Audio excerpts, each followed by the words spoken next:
Descansando en Dios. Mateo capítulo 10, versículo 24. El discípulo no es más que su maestro, ni el siervo más que su Señor.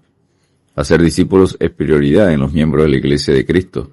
La obra de llevar a hombres y mujeres a una relación salvadora con Jesucristo y ayudarles a crecer en el conocimiento y la semejanza de Cristo. Esto es lo que Pablo llama perfeccionar a los santos para la obra del ministerio, para la edificación del cuerpo de Cristo en Efesios 4:12. El Señor sigue proporcionando a los 12 apóstoles el cuerpo de su enseñanza básica sobre el discipulado. Haciendo uso de la estrategia de la repetición para enseñar, Jesús, con el uso de una variedad de frases e ilustraciones a lo largo de su ministerio, repetiría estas verdades una y otra vez a los discípulos y a las multitudes. En Mateo 10, versículos 24 al 33, Jesús continúa una definición amplia del verdadero discípulo con 3 características: que imita a su maestro, teme a Dios y no al mundo, y confiesa al Señor. Un discípulo emula al maestro. Mateo 10, versículos 24 al 25. El discípulo no es más que su maestro, ni el siervo más que su Señor. Bástele al discípulo ser como su maestro y al siervo como su Señor. Si el padre de familia llamaron Belcebú, ¿cuánto más a los de su casa? El término emula significa imitar una acción, objeto o persona con el objetivo de igualarlo. Por definición, un discípulo, un aprendiz, está por debajo de su maestro en conocimiento y sabiduría, y un siervo está por debajo de su señor en posición social y económica. También por definición, un discípulo, que es de verdad discípulo, aprende de su maestro, y un siervo que auténticamente es siervo obedece a su señor.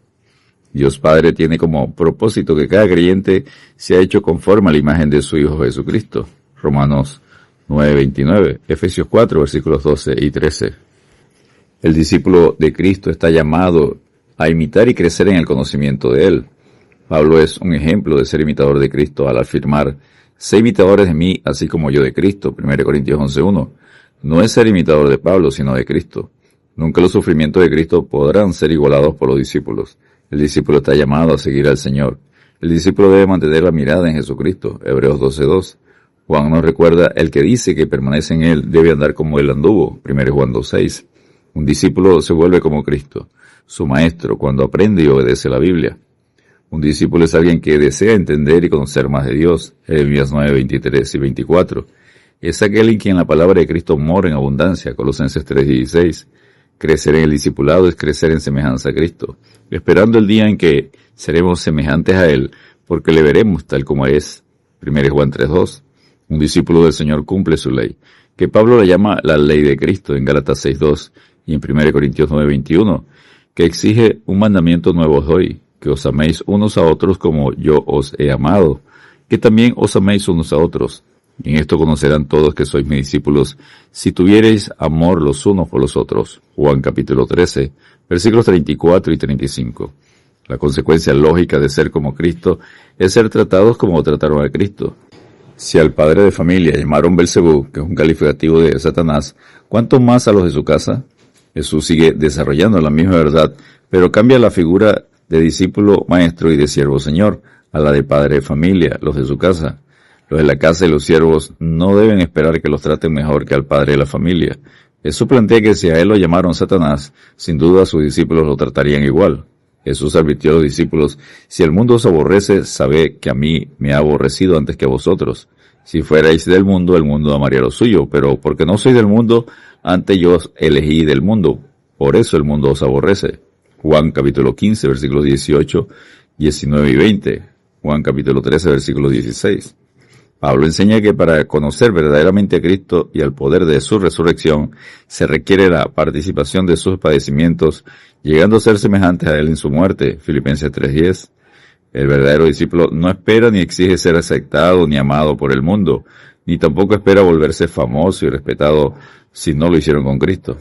Por lo cual, considerad a Cristo, que sufrió tal contradicción de pecadores contra sí mismo, para que vuestro ánimo no se canse hasta desmayar, porque aún no habéis resistido hasta la sangre, combatiendo contra el pecado.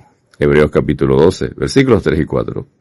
Un discípulo teme a Dios y no al mundo. Mateo 10, versículos 26 al 31. 3 veces dice el Señor en este pasaje: no temáis, tener terror y pavor. Los verdaderos discípulos de Cristo entienden que la persecución y las dificultades no son algo extraño. 1 Pedro 4, versículos 12 y 13. No temer a los que matan el cuerpo, porque al alma no pueden matar, ya que el vivir es Cristo y el morir es ganancia. Filipenses 1:21. Que aún vuestros cabellos están todos contados, y valemos más que muchos pajarillos. Mateo 10, versículos 29 al 31. Temed, que es asombro y reverencia, a Dios, que puede destruir, castigo eterno, el alma y el cuerpo en el infierno. El que rechaza a Dios también resucitará con un cuerpo que no se destruye, pero para condenación, castigo eterno. Juan capítulo 5, versículos 28 y 29. Un discípulo confiesa al Señor. Mateo 10, versículos 32 y 33. A cualquiera pues que me confiese delante de los hombres, yo también le confesaré delante de mi Padre que está en los cielos. Y a cualquiera que me niegue delante de los hombres, yo también le negaré delante de mi Padre que está en los cielos. El verdadero discípulo no vive como agente secreto, sino que siempre confiesa, está de acuerdo y afirma a Cristo. Todo aquel que niega al Hijo tampoco tiene al Padre. El que confiesa al Hijo tiene también al Padre. 1 Juan 2:23. Descansemos en Dios, porque si sufrimos, también reinaremos con Él. Si le negáramos, Él también nos negará. 2 Timoteo 2:12. Dios te bendiga y te guarde.